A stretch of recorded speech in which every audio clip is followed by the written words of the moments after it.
Достар, ассалаумалейкум. Қазір енді Арекең интернет жарып отыр ғой енді.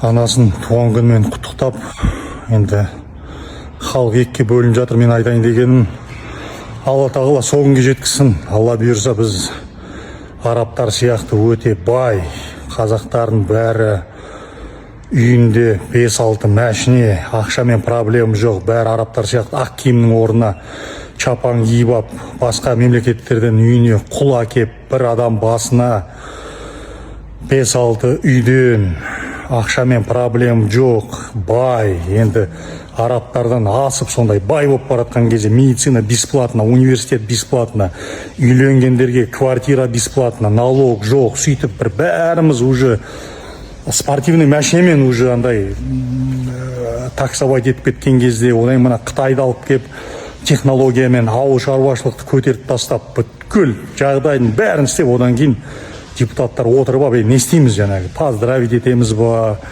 одан кейін бір-бірімен спорт етеміз ба, жаңағындай депутаттар отыратын жерге анау президенттің выступлениесінде диван қойып қойып ұйықтайсыңдар ма, оның бәрін істеуге болады да, бірақ қазір ол уақыт емес та, қазір емес, оның уақыт келген жоқ әлі.